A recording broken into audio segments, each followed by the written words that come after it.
शहर खबर का, जहां झांसी मेडिकल कॉलेज के शिशु वार्ड में आग से 10 बच्चों की मौत हो गई। घटना के बाद डिप्टी सीएम ब्रजेश पाठक भी मेडिकल कॉलेज पहुंच गए और उन्होंने इमरजेंसी वार्ड और चिल्ड्रन वार्ड में पहुंचकर घायलों का हाल जाना। सीएम योगी आदित्यनाथ की ओर से सहायता राशि का भी ऐलान कर दिया गया और मृतक बच्चों के परिजनों को 5-5 लाख जबकि घायलों को 50-50 हजार रुपए का ऐलान किया गया देने का। जहां आपको बता दें कि झांसी में दर्दनाक अग्निकांड हुआ है और जिसके बाद जो भी इसकी तस्वीरें देखते हैं और उस मंजर को देखते हैं उससे सभी का कलेजा कांप उठता हुआ नजर आए। जिस प्रकार से परिजन चीखते पुकारते हुए नजर आ रहे हैं।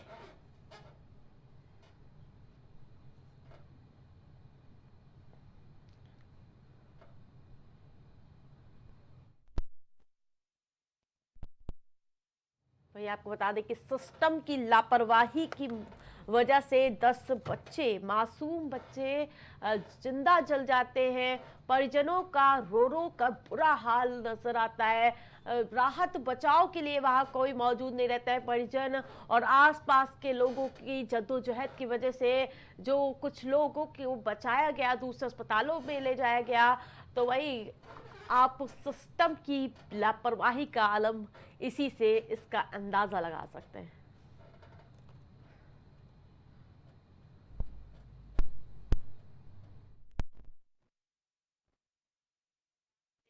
पूरे मामले में लापरवाही का आलम देखने को मिला। जो आग बुझाने के यंत्र थे वो केवल शोपीस के तौर पर लगे हुए नजर आए। वो बता दिया जा रहा है कि कई दिनों से खराब चल रहे थे और उस पर किसी की ध्यान भी नहीं गया। और जिस प्रकार से अब विपक्ष भी लगातार इस मुद्दे पर सरकार को घेरता हुआ नजर आ रहा है। तो वही जो शुरुआती जांच में सामने आया कि आग ऑक्सीजन कंसंट्रेटर में स्पार्किंग होने के चलते लगी थी और जानकारी लगते ही तड़के डिप्टी सीएम ब्रजेश पाठक मौके पर पहुंच गए मेडिकल कॉलेज और घटना की जानकारी ली है। और इसके साथ साथ मृत नवजात के परिजनों को सीएम योगी आदित्यनाथ ने 5-5 लाख रुपए की आर्थिक सहायता दिए जाने की घोषणा की। ज्यादा अपडेट के साथ सहयोगी शहबाज एक बार फिर से हमारे साथ जुड़ चुके हैं। शहबाज, जिस प्रकार से सिस्टम की लाचारी की वजह से ये जो मंजर देखने को मिला है, क्या कुछ अपडेट मिल पा रहा है? वहाँ अभी भी अस्पताल के परिसर में कुछ परिजन बैठे हुए बेसुध अवस्था में देखे जा रहे हैं, जो अभी भी अपने बच्चे का इंतज़ार कर रहे हैं कि उनका अस्पताल बच्चा कहाँ है। क्योंकि कुछ बच्चे ऐसे भी हैं, कुछ परिजन ऐसे भी हैं जिनको ये नहीं मालूम कि उनका बच्चा अभी ज़िंदा है या इस दुनिया में नहीं रहा। क्योंकि कुछ परिजन ऐसे थे जो खुद अपने बच्चे को वहाँ से लेकर निजी अस्पतालों में पहुँचे थे, आसपास के अस्पतालों में पहुँचे थे, लेकिन कुछ परिजनों को उनके बच्चों से मिलवाया ही नहीं गया। मतलब प्रशासन उनको लेकर कहाँ गया, किस अस्पताल में गया, अभी उनको ये जानकारी नहीं है। वो अभी भी पशोपेश की स्थिति में है कि उनका बच्चा आखिरकार जिंदा है या फिर इस दुनिया से अलविदा बोल चुका है। लगातार ऐसे कई तमाम परिजन बैठे हुए जमीन पर अस्पताल परिसर में देखे जा रहे हैं और वो कोशिश कर रहे हैं कि वहाँ पर क्या अस्पताल के अंदर उनको उनके बच्चे मिलेंगे वापस या फिर नहीं। क्योंकि कई महिलाएं ऐसी हैं जो बार बार बेहोश हो रही हैं और उठते ही से सवाल पूछ रही हैं कि आखिर उनका बच्चा कहाँ गया। तो आप वेदनाओं को समझिए आरती कि किस पीड़ा से एक परिवार जो है वो गुजर रहा है इस वक्त। क्योंकि एक हृदय विदारक घटना जिसने पूरे प्रदेश नहीं बल्कि पूरे देश को झकझोर कर रख दिया। इस घटना की गंभीरता ऐसे समझी जा सकती है कि राष्ट्रपति द्रौपदी मुर्मू से लेकर प्रधानमंत्री नरेंद्र मोदी ने इस घटना पर दुख जता दिया है। उन्होंने इन दोनों ने अपने ट्विटर हैंडल से ट्वीट करते हुए इस पूरी घटना का जो है जायजा लिया। उसके बाद ट्वीट करते हुए बिल्कुल शहबाज, बड़ी अपडेट ये मिल पा रही है कि 10 बच्चे जिंदा जले, उनमें से 6 की तो शिनाख्त कर ली गई है, लेकिन 4 का डीएनए कराया जाएगा, तब वो बच्चे पता चलेंगे कि आखिरकार किसके हैं। तो ये मंजर आप देखिए कि पहचान तक नहीं हो पा रही है। जी बिल्कुल, कहीं ना कहीं तमाम ऐसी लापरवाहियां हैं आरती। एक दो जो लूप होल हैं वो ही नहीं है, कई लूप होल हैं जो उसमें निकल कर सामने आ रहे हैं। बताया जा रहा है कि पूरे कमीशन का जो पूरा खेल था, उस खेल के अंतर्गत कहीं ना कहीं जो खराब जहां इक्विपमेंट्स जो थे वो खराब इक्विपमेंट्स अस्पताल के अंदर जो है वो लगा दिए गए, अस्पताल परिसर में लगा दिए गए। सिर्फ कमीशन के खेल के चक्कर में कई बच्चों की जो जिंदगियां हैं वो कहीं ना कहीं भेंट चढ़ गई इस कमीशन के खेल में, साफ तौर पर देखा जा रहा है। और एक अपडेट निकल कर आ रहा है कि डिप्टी सीएम जो है उन्होंने जांच के आदेश दिए हैं इस पूरी घटना के। प्रशासन और पुलिस से भी उन्होंने अपनी जांच मांगी है और रिपोर्ट जल्द से जल्द उन्होंने सौंपने के भी निर्देश दिए हैं। लेकिन शहबाज, विडंबना देखिए आप, एक तरफ जहां कितने सारे बच्चे जिंदगी मौत की जंग लड़ रहे हैं, तो दूसरी तरफ यहाँ प्रचार प्रसार तेज कर दिया गया। अभी हम प्रयागराज के फूलपुर में मुख्यमंत्री प्रचार करते हुए नजर आए, वहां से थोड़ी सी संवेदना व्यक्त कर दी गई और फिर एक बार फिर से अपनी राजनीतिक एंगल साधते हुए नजर आए। और वही विपक्ष को भी जिम्मेदार कहूंगी मैं शहबाज, क्योंकि ट्वीट कर दिया, बस बच्चे वो अपने आप में उनको न्याय मिल जाता है क्या? देखिए, पक्ष और विपक्ष इसमें कहीं ना कहीं दोनों की गलतियां हैं कि वहां नहीं पहुंचे। हालांकि मुख्यमंत्री का पहुंचना, क्योंकि पहले से उनके कई राजनीतिक कार्यक्रम हैं और जनसभाएं हैं उनकी लगी हुई हैं। हालांकि उत्तर प्रदेश सरकार की बात की जाए तो डिप्टी सीएम ब्रजेश पाठक वहां मौके पर कल रात से ही मौजूद हैं और युद्ध स्तर पर लगातार इस पर अपनी पूरी नजर बनाए हुए रखे हैं। और लखनऊ से साफ निर्देश भी उनको दिया गया है और ऊपर से निर्देश है उनको कि वहां 3 बजे तक आप करीब डेरा डाले रखिए। और जितने भी तमाम अधिकारी हैं, जो सीनियर लेवल के अधिकारी जो भेजे गए हैं, उनको अस्पताल परिसर के अंदर ही कैंप लगाने के जो निर्देश हैं वो दिए गए हैं। तो मामला काफ़ी गंभीर है आरती, और अभी भी ये पूरा मामला कहीं ना कहीं गंभीर बना हुआ है, क्योंकि अभी भी कई बच्चे ऐसे हैं जो जिंदगी और मौत के बीच एक जंग लड़ते हुए साफ तौर पर देखे जा रहे हैं। किस अस्पताल में हैं, क्या हाल है उनका, अभी अपडेट मिल पाना मुश्किल है, क्योंकि जो डॉक्टर्स हैं वो कहीं ना कहीं बच्चों का इलाज करते हुए देखे जा रहे हैं और अलग अलग अस्पतालों में इन बच्चों का इलाज जारी है। लेकिन इन सब के बीच पीछे जो पूरा खेल जो खेला गया वो कहीं ना कहीं सिर्फ कमीशन के चक्कर में खराब इक्विपमेंट्स खरीदने का पूरा एक खेल है, जिसके चलते आज कहीं ना कहीं ये तमाम जिंदगियां और तमाम परिवार जो है वो आज तबाह हो गए और सिर्फ मात्र कमीशन के खेल में। क्योंकि कहीं ना कहीं जो इक्विपमेंट्स थे आरती, जो फायर सेफ्टी यंत्र जितने भी थे, वो तमाम सब मौके पर फेल होते हुए पाए गए। डिप्टी सीएम ब्रजेश पाठक ने कहा कि थोड़े थोड़े दिनों में मॉक ड्रिल होती रहती थी। ये जो आग लगने की मॉक ड्रिल थी उसकी जो प्रशासन है वो करता रहता था। अब सवाल ये उठता है कि अगर मॉक ड्रिल होती थी तो फिर जब घटना घटी तो फिर ये अग्निशमन यंत्र काम क्यों नहीं किए? सवाल तमाम है। जिस तरीके से इस पूरी घटना को कहीं ना कहीं स्वास्थ्य महकमे पर एक बड़ा सवाल खड़ा करते हुए नजर आ रहे हैं। बिल्कुल, जो शुरुआती जांच में पता चल रहा है कि जो अग्निशमन जो आग बुझाने के यंत्र थे वो 4 से 5 महीने पहले से खराब पड़े हुए थे। जी, 4-5 महीने के नहीं बल्कि 2022 की एक्सपायरी डेट है। एक फायर सिलेंडर वहां पर ऐसा पाया गया जिसकी एक्सपायरी लगभग 2 साल पुरानी है।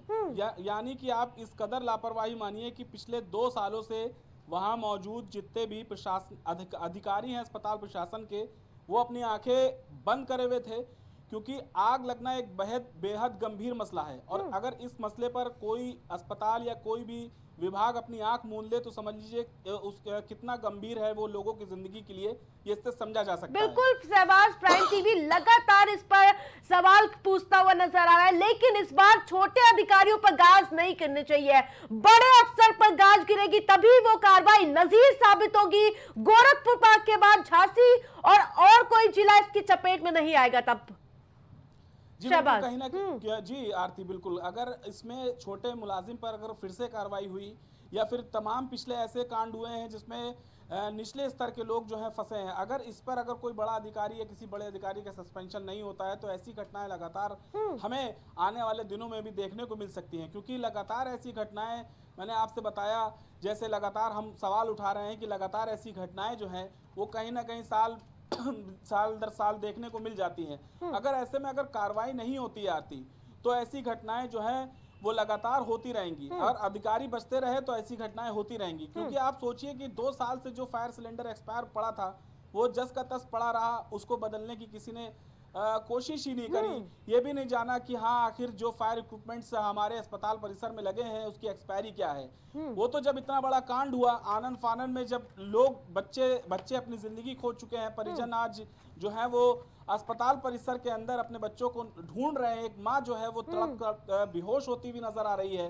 साफ तौर पर इतनी वेदनाएं जो देखने को मिल रही हैं, इतना दर्द जो देखने को मिल रहा है, उसके बाद कहीं ना कहीं प्रशासन जो है वो सजग होता हुआ नजर आ रहा बिल्कुल है। शहबाज, लेकिन घटना के शब्दों बाद में नहीं पिरो सकते इस तरह की दर्दनाक और जो तस्वीरें सामने आए, हर किसी का कलेजा कांप उठा है। आप नजर बनाए रखिए। तमाम अपडेट के लिए आपको बहुत बहुत धन्यवाद।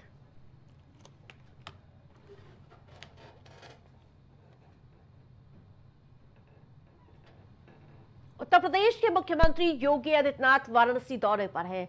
इस दौरान उन्होंने ओरियाना अस्पताल का दौरा किया है। सीएम योगी आदित्यनाथ ने यहां भर्ती वरिष्ठ भाजपा नेता श्यामदेव राय चौधरी से मुलाकात की। मुलाकात के दौरान सीएम योगी ने उनके स्वास्थ्य के बारे में पूछा।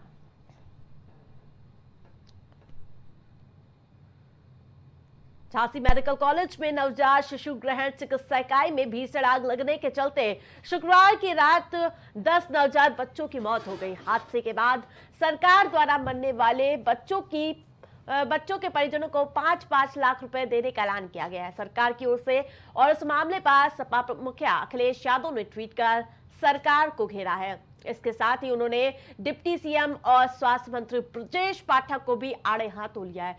अखिलेश ने ट्वीट कर कहा कि झांसी मेडिकल कॉलेज में आग लगने से 10 बच्चों की मौत हो जाती है, कई लोग घायल बताए जा रहे हैं और ये बेहद ही दुखद है और चिंताजनक है और सबके प्रति संवेदनात्मक श्रद्धांजलि।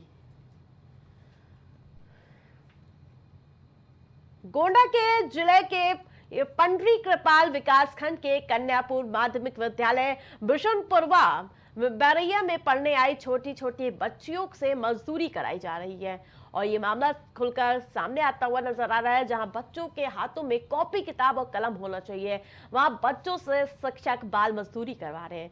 यहां मासूम बच्चों से शिक्षकों के द्वारा ईंट, बालू, मिट्टी ढुलाई और पेशेवर मजदूरों की तरह मजदूरी करवाई जा रही है, जिसका वीडियो अब सोशल मीडिया पर वायरल है। वह वीडियो वायरल होने के बाद बीएसए अधिकारी ने पूरे मामले की जांच बैठा दी और कार्रवाई के निर्देश दिए गए।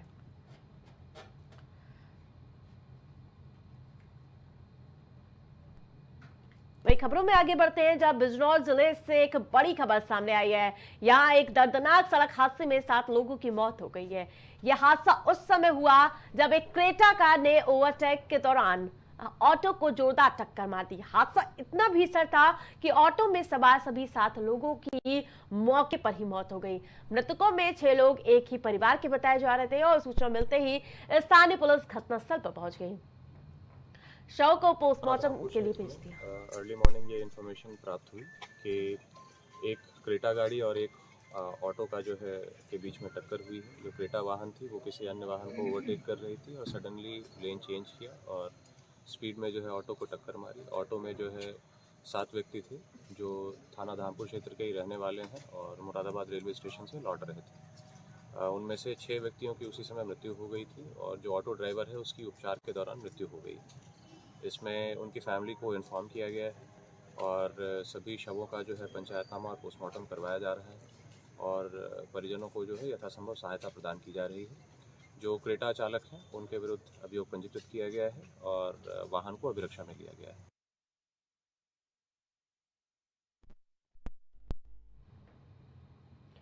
शहर खबर में मेरे साथ फिलहाल इतना ही। देखते रहिए प्राइम टीवी।